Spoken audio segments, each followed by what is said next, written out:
all right. Your boy is possibly back. Let me double check all of my settings. Kind of want to warm this up just a tad. Just a tad. I'm gonna be sitting here looking sickly blue. That's a little bit better. Yeah, I can deal with that. I can deal with that. I haven't been on here in a while. And I'm not liking the lighting, and I can adjust a couple of things if I really wanted to. That's a little bit more lighting. Got to get this right, but I'm here. Okay, make sure I can switch between my screens because this is what we're going to be discussing. And I'm going to put that on the main here because now whether people come in or not is going to be a different one thing or another because I don't know. Most people, I don't know. YouTube doesn't. We'll see how the YouTube is. YouTube. When I was live streaming before, I swear I barely got anybody in my live streams, but it might have changed. It might have changed since then. I'm gonna make sure that I am live real quick and look at it through another channel real quick, just to make sure I'm good. Let's see. So, you know what? I really need to change my name on here because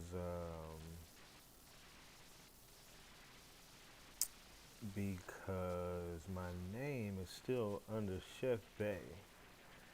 For y'all just coming in or those who will watch it, not just coming in, but those who will watch this later. Um,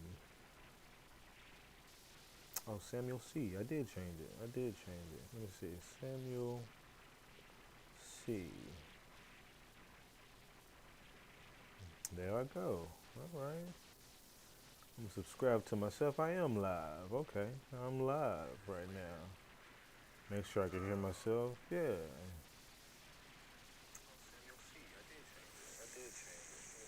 It's a lot of background. A lot of background noise I don't really like on here. Hmm.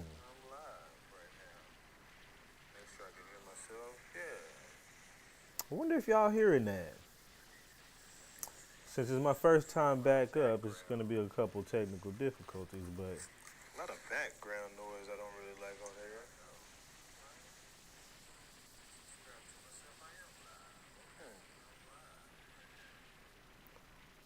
I'm not liking that background noise. Let me disable a couple of things. Check, check. Check 1 2 1 2. That is a horrible background noise.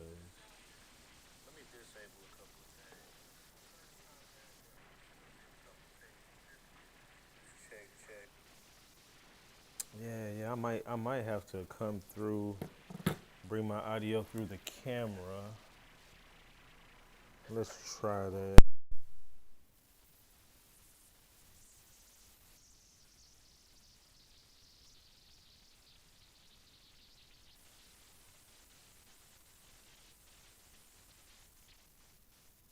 Black Magic.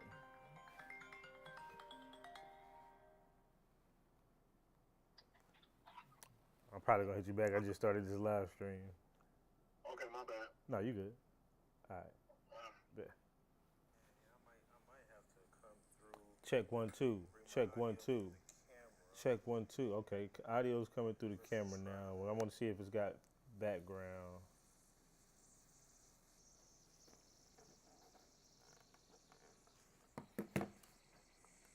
That's crazy. That's some crazy feedback.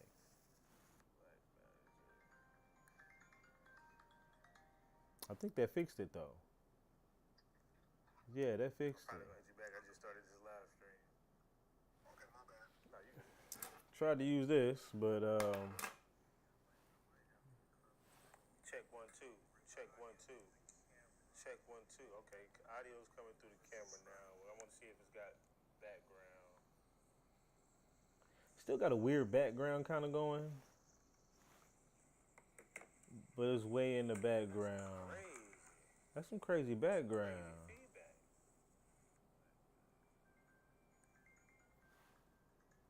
I think that fixed it though. Still got a weird background kind of going. We're gonna deal with it. We're gonna deal with the weird background noise.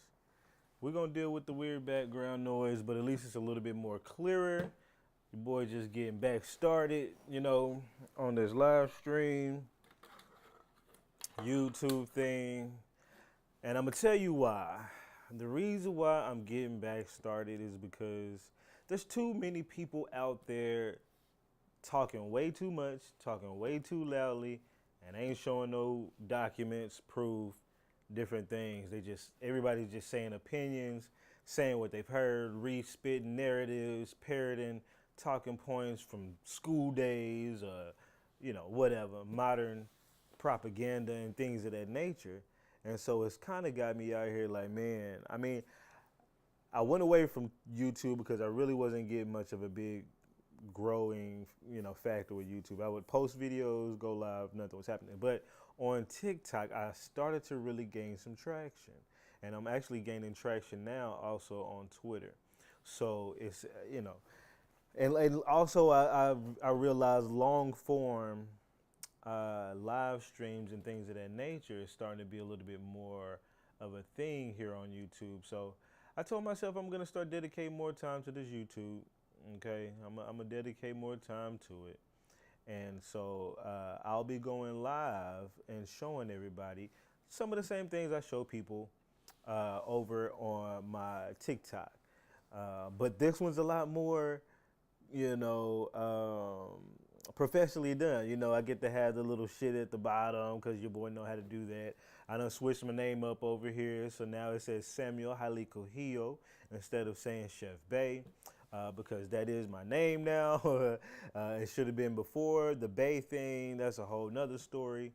I don't like this green cast. It kind of gives, I kind of want to warm the white balance up a little bit more. But I guess I can deal with it. So, I do have a topic for today. Definitely have a topic for today, as you can see below. It says, what was slavery exactly? And how did a person buy freedom? Excuse me. How did a person buy freedom? Now I'm going to pull this up on my phone just to make sure I keep up. Keep up with what's going on, but let me turn that down just to see. It allowed me to see how many people, if any, are watching. And right now, nobody gives a damn about what's going on. So this will be for the people who watch later on and whatever the case may be. But we're going to get into the facts, okay? We're going to get into the facts regardless, okay? So, hope you love the setup. Your boy will be back multiple times a week. I'm gonna try to keep this up. I'm not the greatest at it, but I'm gonna try to keep it up, and always come with some kind of topic. I've built up a lot of topics now on TikTok to where I can kind of regurgitate some of them because a lot of it I haven't really done over here. And I get to do it on a different kind of level. So we're gonna get into the actual topic. We're gonna get into the actual topic here today. Okay, so how did the person buy freedom? Now, as you see, I have something here up. Let me get a little bit closer here for you. So as you can see, I have something here up. Now, what I have up here is a document that was called the Slave Market of America document. Now, I found this document on I'm gonna shrink me a little bit here. That way we can see the document a little bit better. So, what we have here is a document from the Library of Congress. Now, I was just looking around, cruising around, looking for things about slavery, and then I came upon this document. Now it says when you get way up close, over here you got the Declaration of Independence, the Constitution. They're basically talking about how slavery is bad and God don't like slavery, shit like that. But then when you get right here, you see where it says the land of the free. And let's get it in right here. It says reading the Declaration of Independence. They're really kind of establishing their abolitionist desires or their abolishment of slavery desires, so to speak.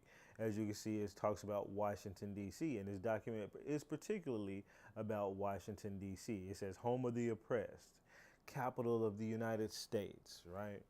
Okay. So I was still kind of wondering what is this document about, and then I kept reading. A lot of people don't read, and then I noticed here you got the jail of Alexandria. It says public prisons in the district. Okay, this is the public prisons, and it says right here, built by Congress with $15,000 of the people's money, perverted for the purposes for which they were built, and used by slaveholders for the confinement or of refractory slaves, by licensed slave dealers as depots for their victims, and by kidnappers for the imprisonment of free Americans, seized and sold to pay their jail fees. Seized and sold to pay their jail fees. Now I had to go deeper into this document. I was like, okay, what are you talking about? Okay, but you start to first. I look at the photos. You have the jail of Alexandria right here. You have the jail of Alexandria right here, right? But then look at this. It says in the caption. Let's look at the caption first. Jail in Washington. Sale of a free citizen, sale of a free citizen to pay his jail fees. What does that citizen look like that they're selling? What do you think he looks like? Yes, there they go. What did you think it was gonna look like, huh? Who did you think they were selling? Okay? These are who they were selling to pay jail fees. Who's selling them? Oh, look at that unshaded face, okay? Unshaded face, guys, okay? Mr. No Shade Face. He has a little shade on the side, But you see, they're selling so-called Negroes, or really American Indians, okay? So, but they're selling them to pay jail fees. Now, let's look at one other thing, and then we're going to read. It says, view of the interior of the jail of Washington. Okay, this is a view inside that jail. Okay, so and we see they got the melanated folks, right, and the non shaded face folks, right. So now we're gonna look at like why were they doing this? What is this talking about? Okay. Well, we're gonna skip to. We'll go to this paragraph right here. Okay. Now it says in 1820, the Senate of Washington. Let me show y'all. See if I can highlight where I'm reading. I can't highlight it for you, but it says in 1820, the Senate and House of Representatives of the United States of America, in Congress, assembled, empowered the corporation, of the city of Washington to prescribe the terms and conditions upon which free Negroes and mulattoes may reside in the city.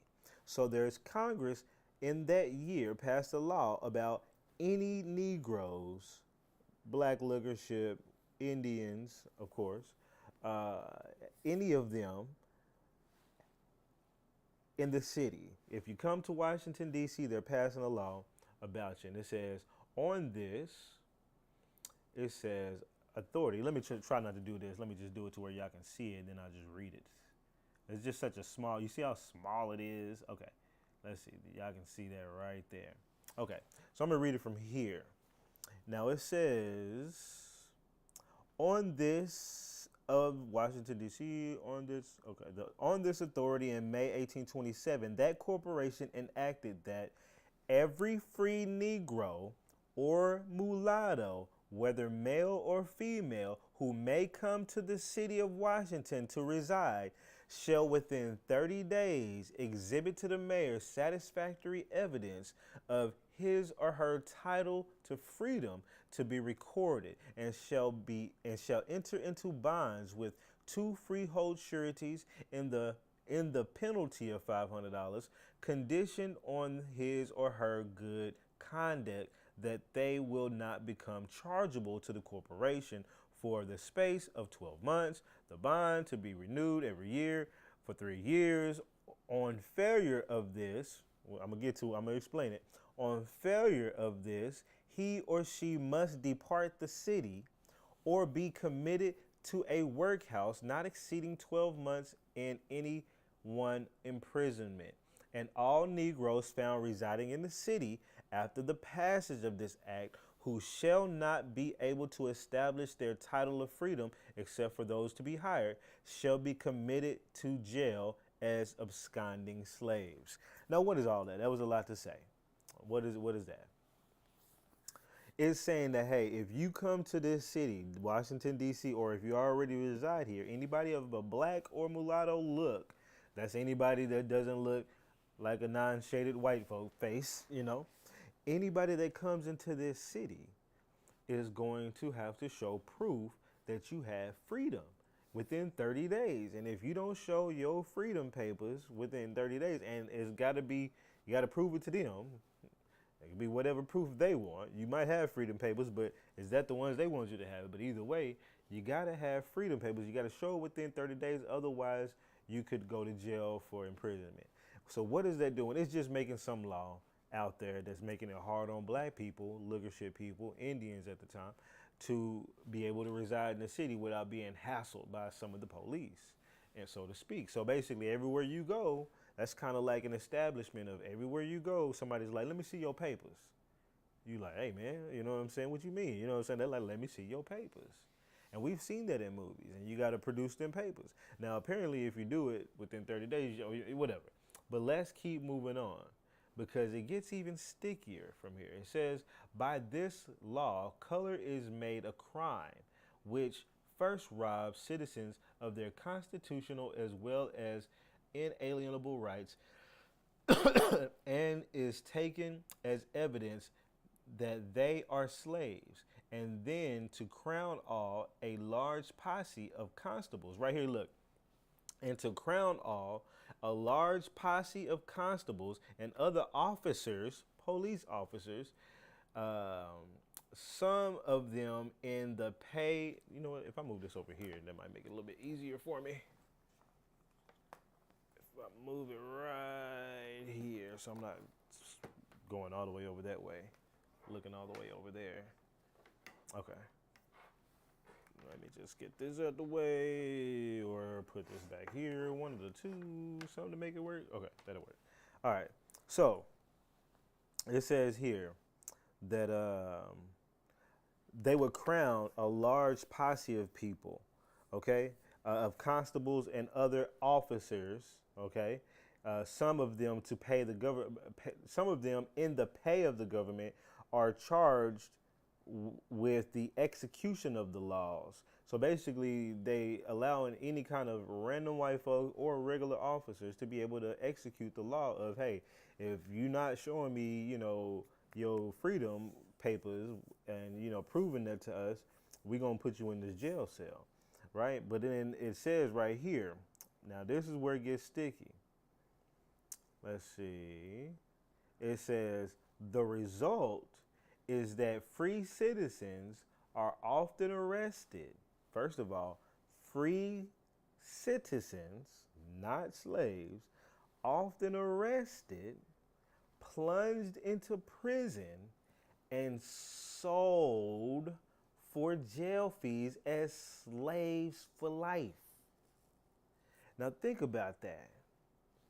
Did you ever know that you could be sold for jail fees and become a slave for life based off of jail fees. Now you got to think of the gravity of this, first of all. You got to think of the gravity, because in today's time, what is that the equivalent of? In today's time, that's the equivalent of police over policing the black sides of town, right?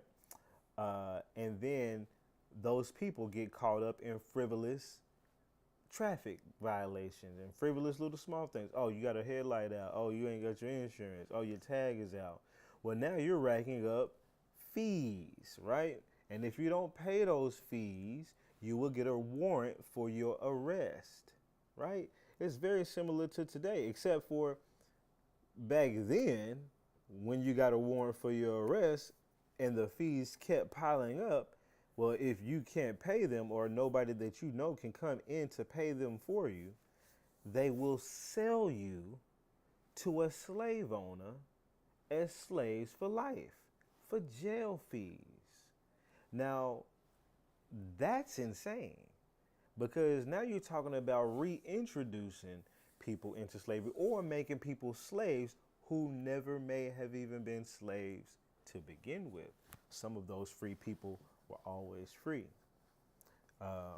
But it definitely makes you think about slavery and what exactly slavery was and what kind of ways a person could be enslaved. You also got to think about, why are you making laws like this for the few people? Like, think about it like this. If every person that came over, from the boat, right? The only reason why anybody that looks like us is here is because we came over on a fucking boat.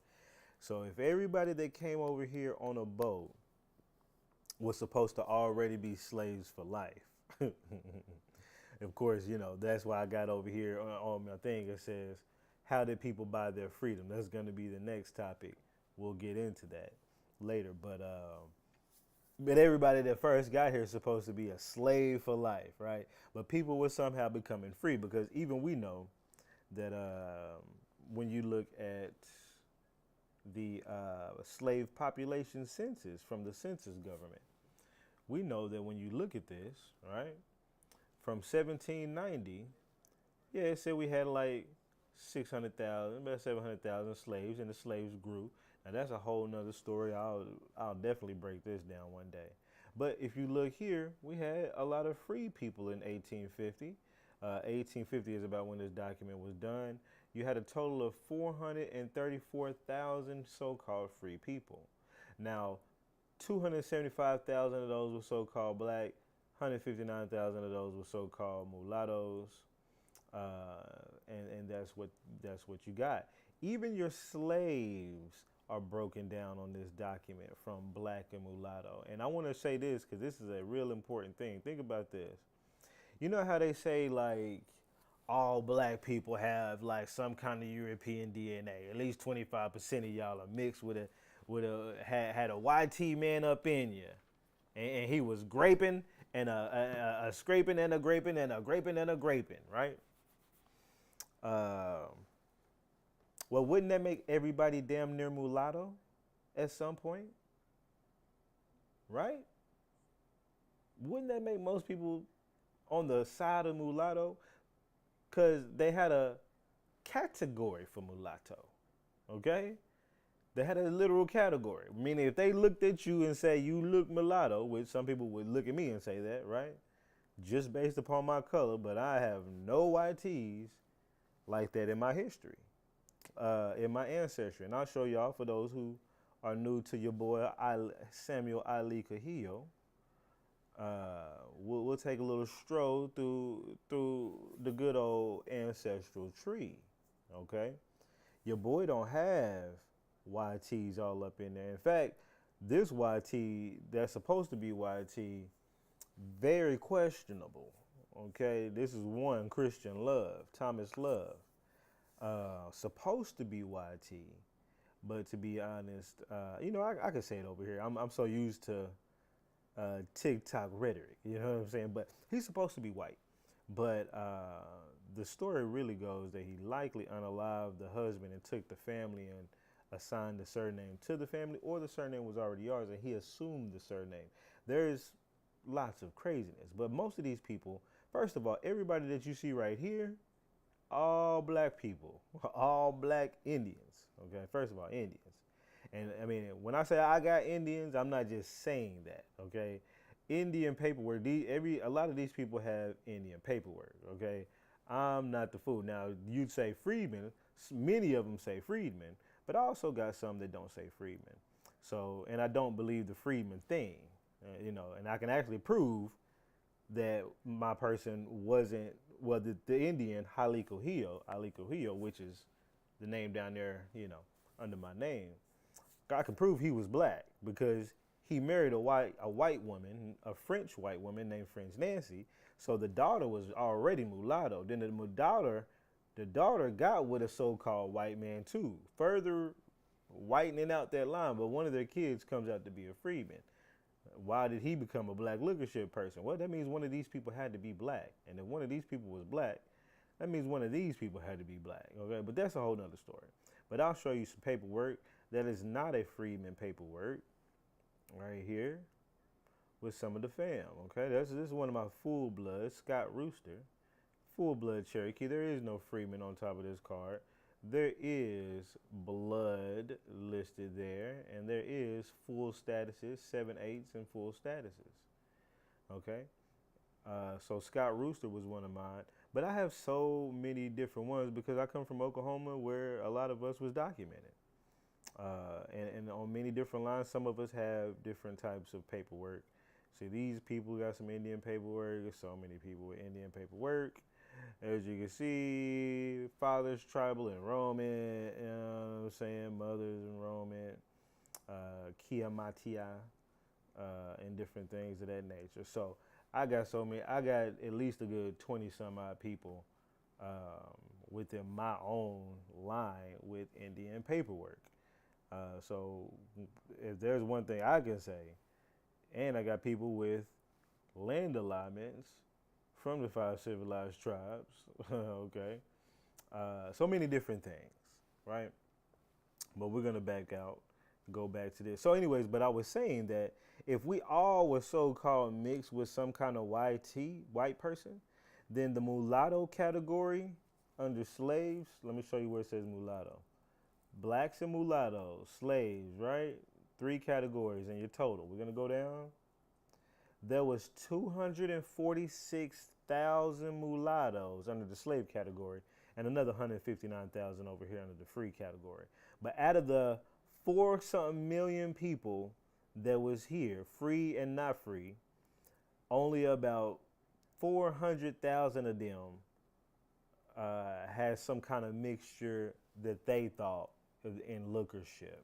So let that dispel the whole every black person here has 20% European DNA, because that's really a thing. Like when you look up, African Americans have 20% European DNA. It literally, yes, the average American genome contains approximately 25%. Now that's funny, because what is 400,000 of 4 million people? Close to 4 million at 1850. Let's say 3 million. 3.2, well, that's the slaves. 3.2 million plus the 275,000. Well, we'll say 3.5 million. Okay. So 400,000 with 300.5, you're talking about what? 12%, 14% of the people maybe mixed with some kind of YT, mixed with some kind of something. So, but it's going to tell you that in the AI. Oh, yeah. And they're going to base it off of a particular study. Now, your people like learn about hidden African DNA ancestry. What does it say right here? On average, between 20 to 25%, they have European DNA, right? That's what they're going to tell you.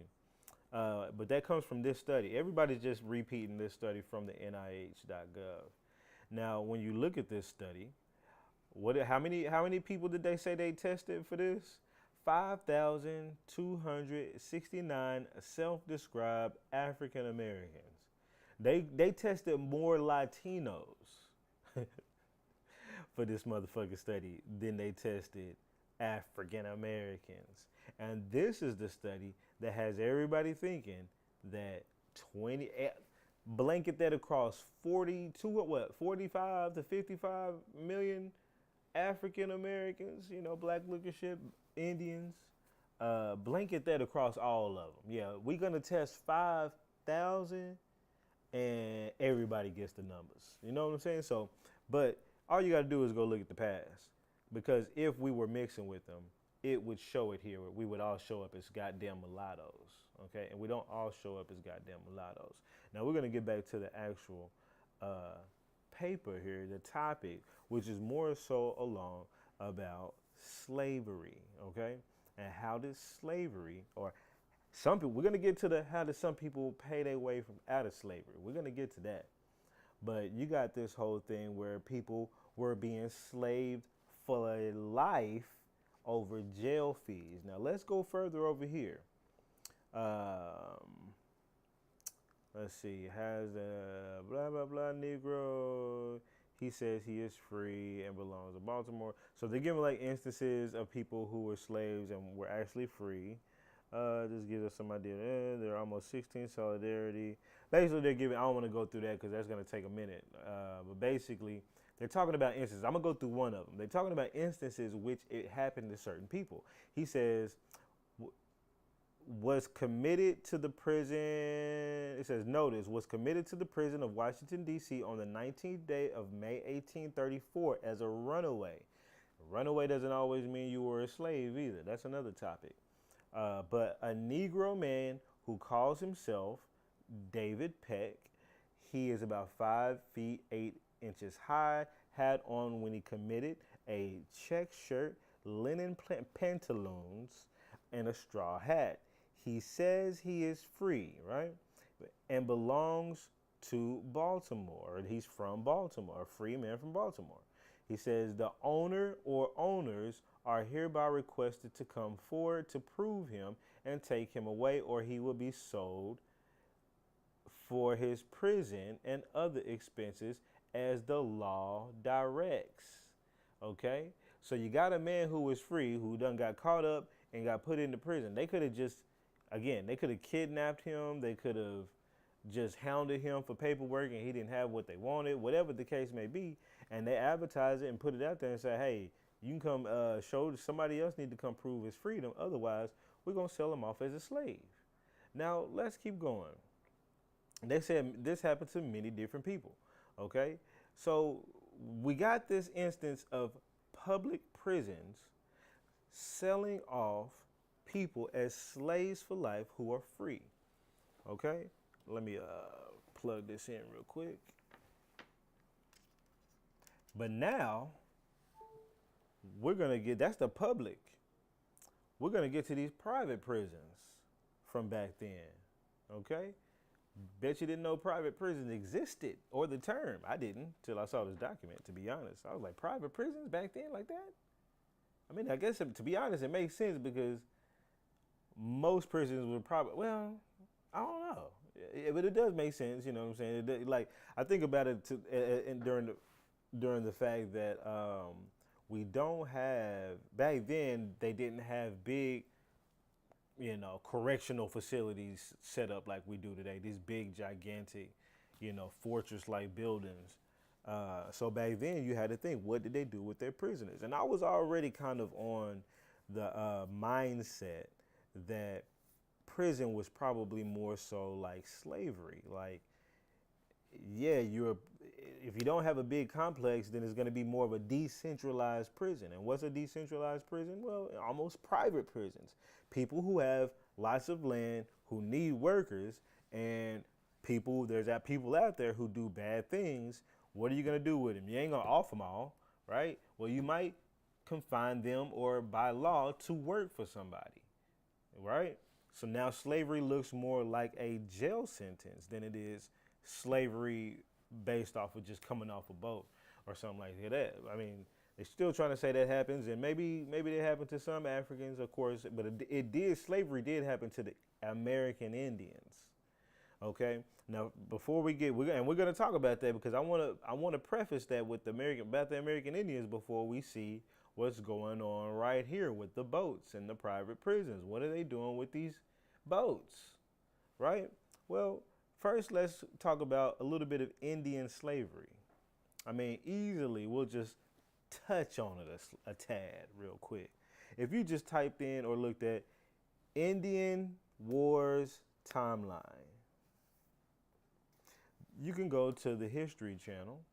Not like they the most best resource, but either way, uh, you'll go down here. First, we'll just do a Control F, not a Control F because I'm not on there, but we'll just do a find on page. I know some of them, but we'll just type in slave, right? So let's see. How many times are you going to see the word slave? The word slave on here, 4 times.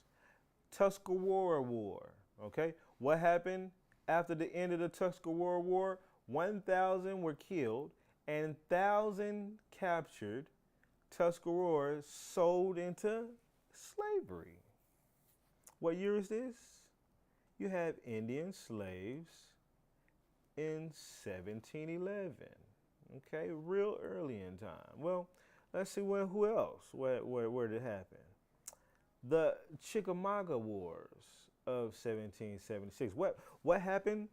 You already kind of see, right? But you know, let's just first get the little advertisement out the way, and that messed up my little slavery thing. So I'm gonna bring that back up.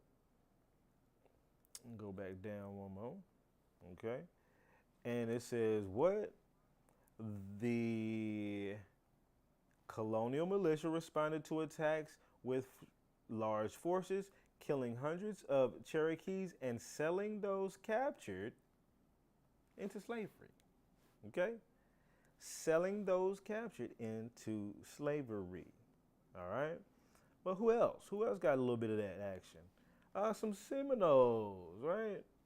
Well, these were people they were known as runaway slaves. So that's what they're talking about there and there. So, but you see that there's some here. Now, there's many more other references to different Indians being sold into slavery.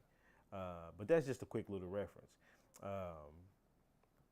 So to get back to that, and the reason why I showed this is because when you get down to this private prisons thing here, it shows you that there's a slave house of J.W. Neal and Company. Okay, it just shows some Negro-looking folks, right, being led out of a so-called jailhouse. All right. But then over here, you have view of a section of Alexandria with a slave ship receiving her cargo of slaves. But what are they doing? They're shipping slaves around the United States. Well, let's take a little bit deeper look into this, okay? Let's see. It says, let me see if I can remember where we have immediately, blah, blah, blah. Alone ship. Okay. Yeah. So right here, we're going to read this one first. Actually, I'm going to read the whole thing because I can't remember and I don't want to skip the context for that. And I see where it's going to be at. But it says the establishment, we're going to start here at the top. The establishment was owned by W. Rodney, who was also engaged in the trade.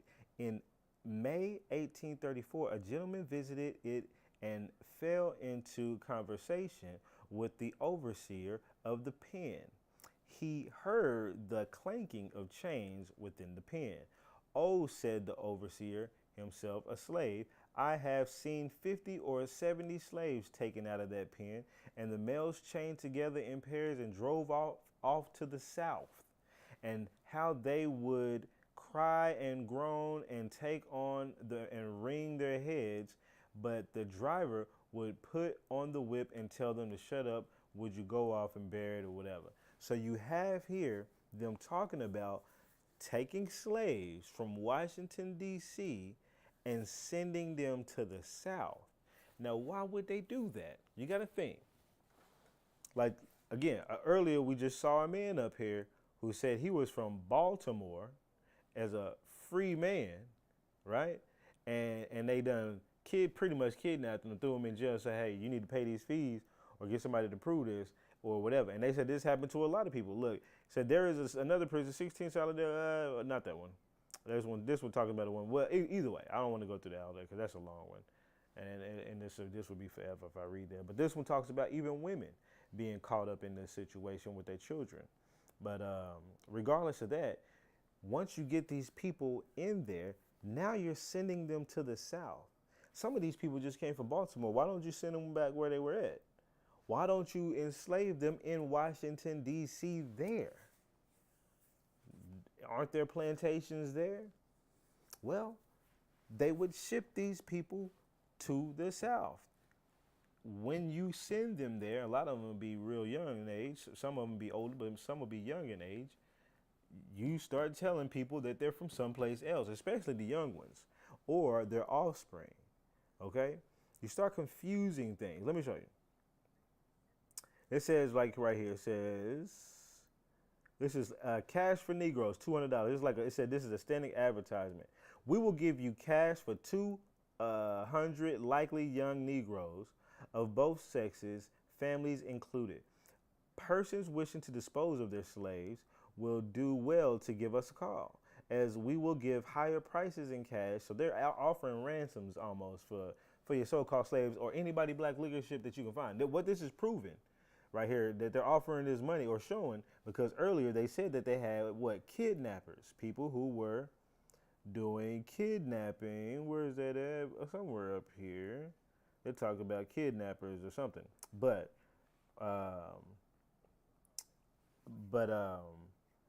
what you have is a profit motive for people to get people, regardless of whether they can show they're free or not. If they're young, take them, whatever.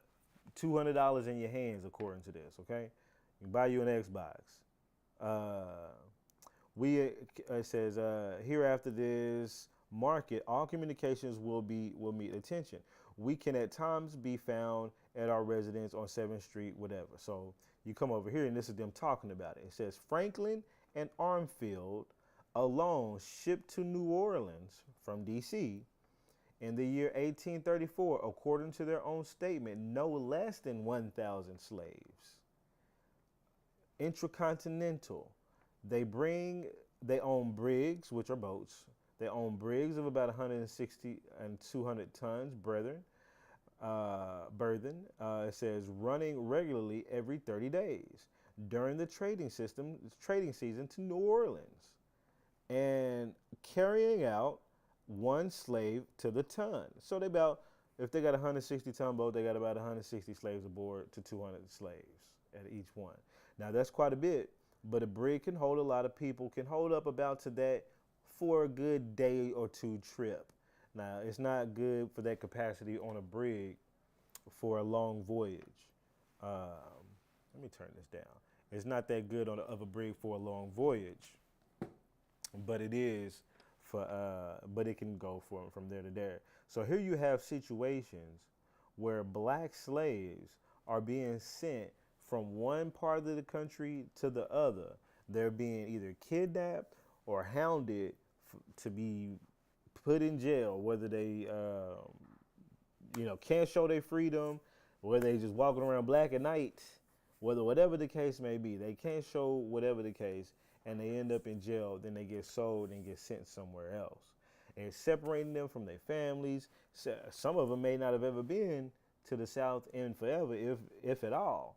So it makes it harder for them to get back home. That's why I said, why do you think they're shipping them other places? Well, they're going to ship them places where they've never been, because it's going to make them harder to get help, harder to get back to where they were. They're going to forget. Their offspring will surely forget where they were from, unless their parents continue to instill that into them. So you have this situation where people are being jailed for their fees, okay, which is insane. So it makes you wonder what slavery was exactly. But we're going to go into another document here talking about slavery as well. Now let me find said document, or I could just pull it up in the archive actually. Archive. Spanish manumission. Spanish manumission. They don't like that word manumission.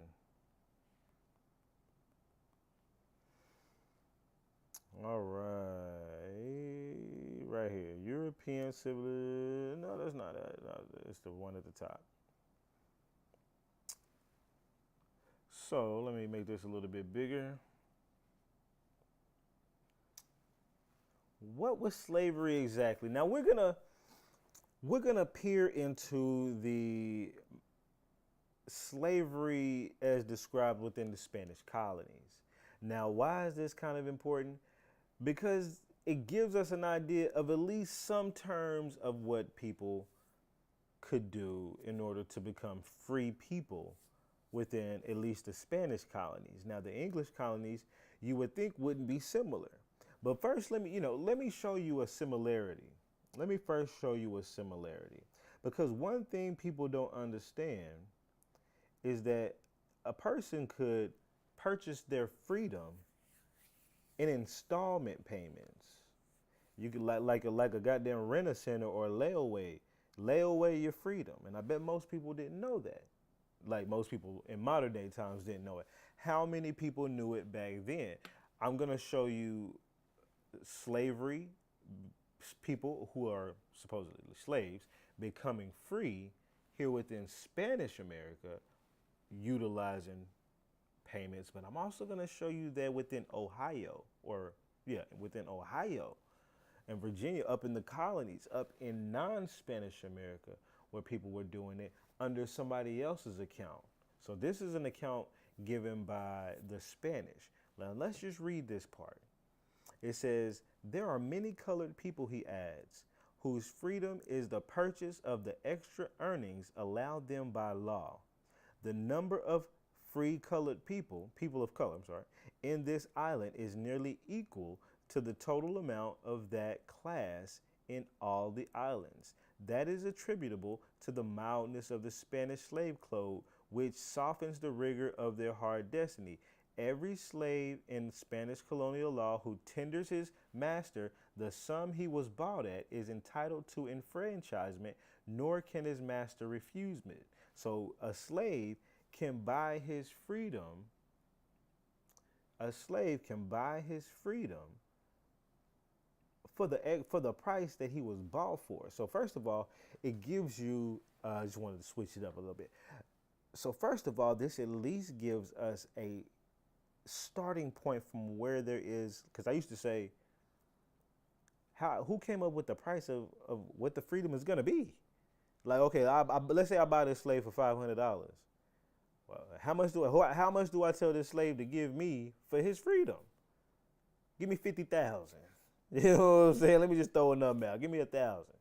You know what I mean? Like, who comes up with the number? Where here you see, at least within Spanish America, within Spanish colonies within America, they said by law it was, you have to tend to the master the amount of money he paid for you.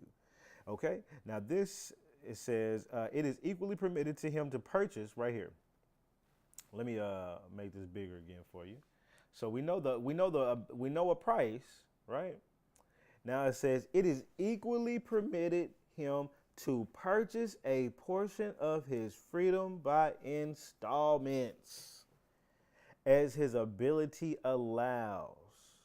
Okay, being then said to be cortado or cut, and such are in consequence entitled to a license to work where and with whom he may please, paying to their master a real, $5 per day for every $100. So basically they're saying, hey, for $5 for every $100 you earn, you give your master that. Over time, once you've come up with the amount of money that he paid for you, now you can get your freedom through installment payments. Now this is Spanish America, Cuba to be exact, in the 1800s, early 1800s. There's 1816 right there. See it? Whoops. Go back. I hate when it does that. There we go. So first of all, think about that. You can get your freedom in installment payments. Now let's correlate this. Let's correlate that with a book that I've read recently, an autobiography to be exact. Where you at? Come on now, you right here somewhere. I thought I had a title page picture of it. I might have to pull up the title page picture so y'all can see the title page of the book. But this would be the section I need right here. But I want you to see the book cover, so I'm going to have to pull that up. The book, so you know, is Booker T. Washington Autobiography. I just said what it is. It's called Up From Freedom.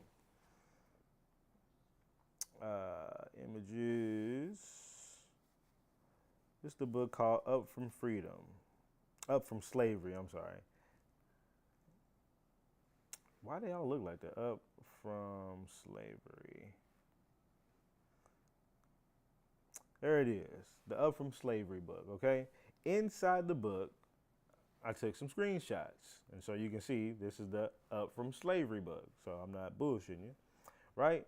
In the Up From Slavery book by Mr. Booker T. Washington, it says right here, let me leave that right there. Ohio, he says, let me start. It says, I met not long ago a little town in the state of Ohio. I found that this man had made a contract. Oh, so an ex-slave from Virginia. He was from Virginia. It says it right over here. I didn't highlight that part, but he's an ex-slave from Virginia, whom I met not long ago in a little town of the state of Ohio. He said, I found that this man had made a contract with his master 2 or 3 years previous to the Emancipation Proclamation to the effect that the slave would be permitted to buy himself by paying so much per year for his body in installment payments, okay? And while he was paying for himself, now I read this before I had read it in the Spanish manumissions thing. That popped up like 2 weeks later. And it made me think about this. I was like, well, wait a minute. Booker T. Washington said he had a nigga up there that was paying for his slavery for free. I mean, through installment payments. So you mean in Spanish America, I could pay for my slavery in installment payments. And also in colonial America, I could pay for my slavery in installment payments. Who governed who could do it and who couldn't? Could all slaves do it? Did everybody have their choice? That's a really good question. But that's the thing. That's why they don't really tell you. They don't really, that's why they don't really answer the question. Right, I gotta say right here. How did people buy their freedom? Because you would always see it. You would always hear it. Oh yeah, such and such bought his freedom. How did he get paid? Right? And people will be like, well, the master gave him a little something. Why would a master who doesn't have to pay you at all pay you? Okay, I just paid $500 for this guy, right? You think I'm about to give him a goddamn dime? For what? I gotta feed him, I gotta house him, I gotta clothe him, and all this other stuff. You think I'm gonna give him money and give him enough money to where he could buy himself from me? Why would I do that? Unless it's required by law, like in Spanish law. Maybe it wasn't required by law in colonial America, but there had to be some type of avenues for these people to get to pay for themselves. Now, let's go back to the colonial America real quick document, because I want to show you that they had by law certain prices set, like right here. Let me move this back. Like right here, let me zoom out. Let me highlight it if I can. It's on the next page, but it says, okay, they're talking about well, you know what, I'll read the whole paragraph. It says, the author goes on to say that a slave has the right of redemption and in any dispute with his master has the privilege of choosing an arbiter. If he be not contented to live in the servitude of a particular person by whom he may be ill treated, he can produce sufficient motives and another purchaser. So if you don't like your master, you can figure out a way to get away from that motherfucker. Okay, at least in Spanish America, Cuba, and other areas. Okay, Florida, Louisiana, some of it, whatever. It says, or if he has sufficient industry to and if he has sufficient industry and economy to have amassed the stipulated sum of $300, he can demand his freedom by refunding his purchase money. But it says the price affixed by law. The price affixed by law, at least in Spanish America. Spanish America had a law that you could buy your freedom and had a set price on many of these things. And it says right here, for the redemption of a female, it's $250. An infant unborn ceases to be the property of the owner by the deposit of $100 or rials, or it says about 42. And it says after birth by that of $25. Okay, so there were set prices on how you can free certain people, at least within Spanish America. Not only did they have a price set, but they had a law set that affixed those prices, but they also had a law that you could pay payments for your motherfucking freedom. Okay? So that's a whole nother thing. That they don't tell you that. They don't explain none of that in America as far as an American curriculum. Because you got to think again, if all of us came over on boats and that's the only fucking reason why we was here, and you have a page full of people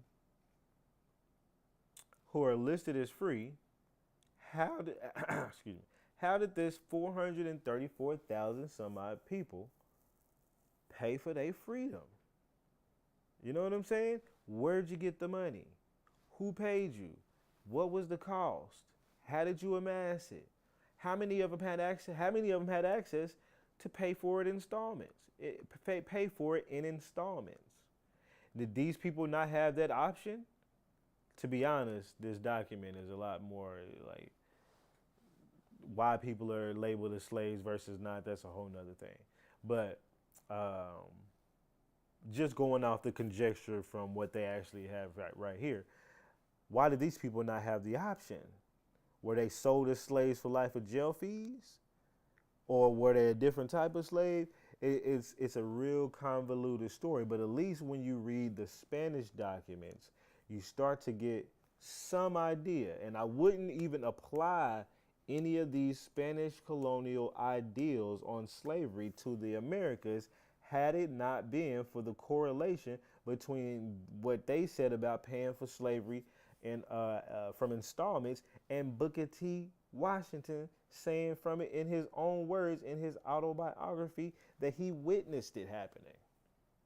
You know what I'm saying? So now it's just like, okay, what was slavery exactly, which is the main title, of what I got down here. What is slavery exactly? If you have situations where people could pay for their freedom in payments, if you have situations as well as what we were looking at before, where people were being jailed for life for jail fees from this document, people being jailed for life for the jail fees, but they were free citizens already. And you also got situations you're shipping all kind of people around to different places and, getting rid of them and kidnapping them and all this other stuff. All these underhanded laws you're putting in to try to get them into jail. Why do you even think about this too? Think about this. According to white folks, what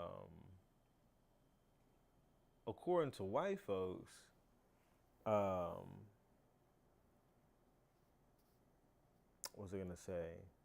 Oh yeah, according to white folks, the only reason why you're over here is because they let you over here on the boat anyway, right? So they allowed you to come here. You came here to be a slave, and even if you got your freedom, shouldn't they be able to take it away from you if they felt like it? Why do they need to institute laws to try to get more people into slavery? Now you might just say, well, yeah, they're just trying to, get more people into slavery. Well, during that time, most of the people were already supposedly in slavery. They were classified it on the census record. Now, whether or not you were a real slave, out of this 302.3.2 million right here, not all of them were real slaves. You were classified as a slave on a census record form, but that doesn't mean that you were an actual slave on a plantation. Because anybody of black leadership at between the years of 1830, 40, and 50, when they had the actual slave schedules, that's when they made all black people slaves of black leadership. Well, prior to then, they also had black people as slaves, but they also had white people listed. And they didn't list them under slaves; they listed them under as free white persons. But they would, even though they were listed under free white persons, you would know that they were a slave because you would see them sometimes under a black-owned plantation owner who was listed as the head of household. Let me show you an example. Let me show you an example. We'll go, I should be able to find it easily. Slave owner Tillman, what's his first name? Willis?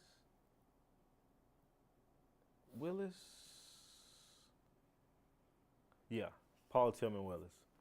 So, and how do I know about this person? Because he's in my tree. I'll toss this out there to you, show you a little bit of that. I think he's under here, under the Ballards. Paul Tillman Willis. Let me put this back on here for you. Paul Tillman Willis, right here on the tree. Okay. Paul Tillman Willis. Okay. And as you can see, it says slaves of Paul Tillman Willis Sr.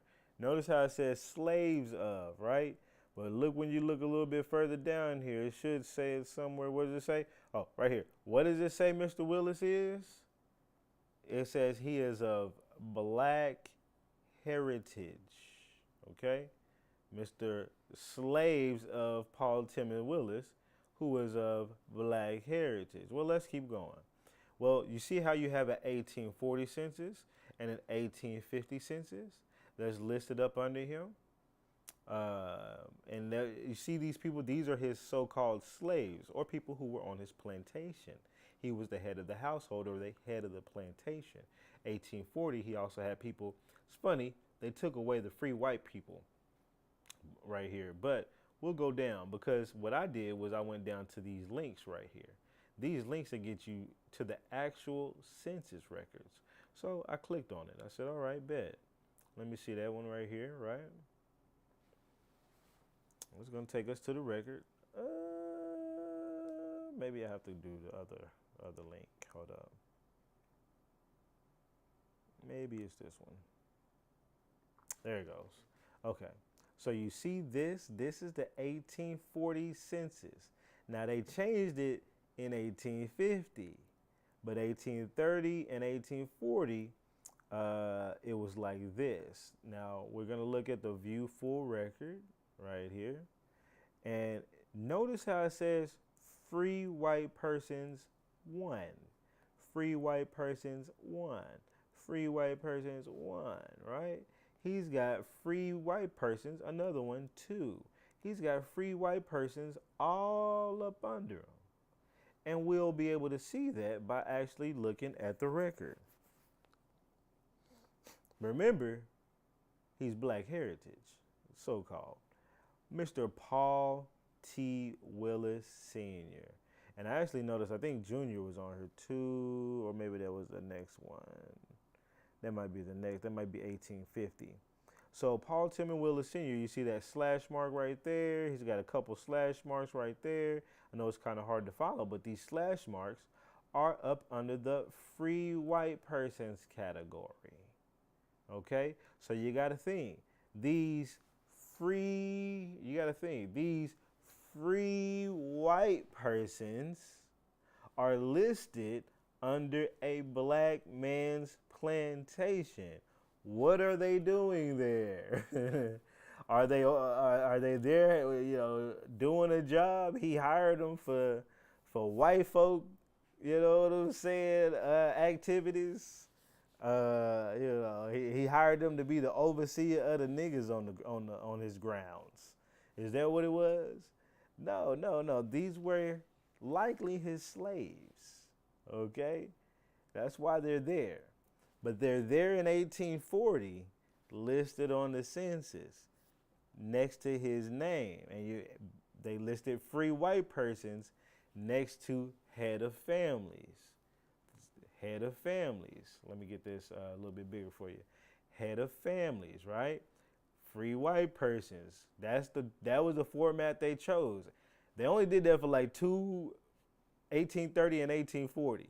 I think 1820 and before it was slightly different too. But they only did that for like 2, maybe 3 censuses. But then after that, they were like, look, we got to separate these free white persons and these head of families. We can't have them on the same lines. Something changed because let's look at 1850. Again, this was 1840, proving that he had white persons up under him.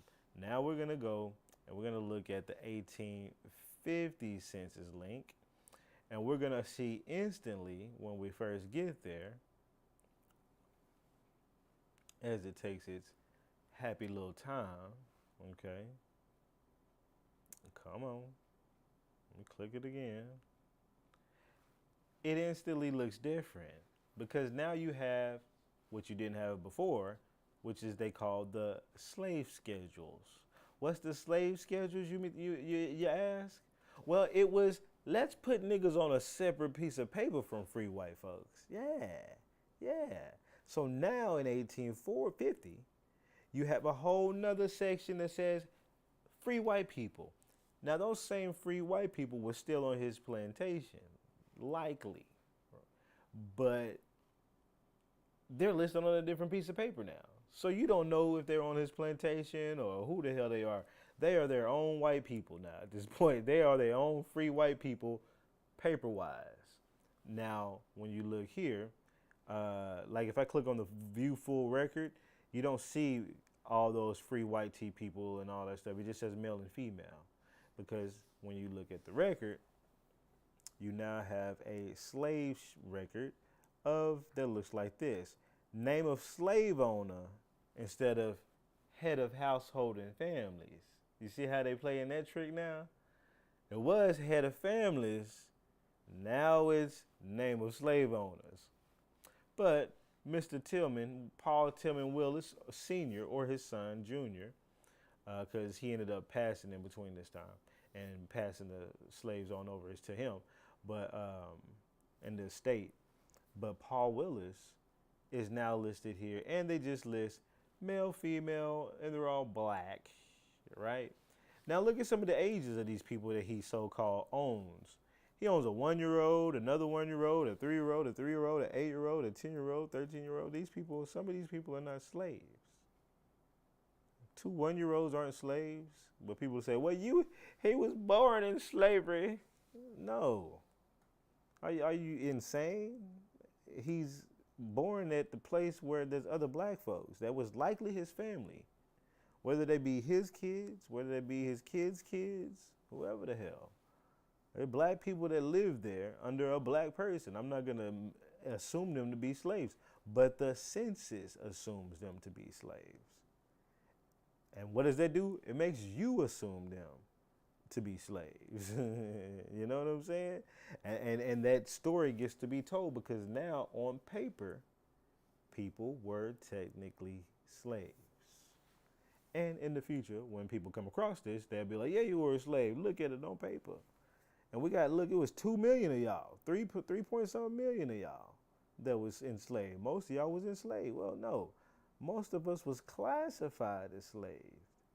Okay, they didn't type down here. They didn't go asking questions. What did you do? What is your occupation? All that. That's not until 1860, 70. They completely changed after that. Now they started itemizing everybody singularly and putting down what they did, where they from, all this other stuff. So it's a lot of games and trickery that gets played. A lot of games and trickery that gets played. So I appreciate y'all, man. I had to come on here. I had to get one in. Like the reason why I kind of stopped is because my Black Magic camera, it was having it doesn't really stream out of the HDMI port like it says it's supposed to, and when it does, it's like flickering forever. So it was pretty much unusable, and I was really kind of pissed off for months. I was like, I guess I can't use this bitch without getting a Blackmagic Atom Mini Pro, which I was thinking about getting that. But then I looked up a little bit further into this shit, and I found out you can actually stream it through the USB cable or the USB port on the camera through a high-end USB cable, and I did not know that, and it works perfectly fine. So I was like, damn, man, I can't believe I did not notice that.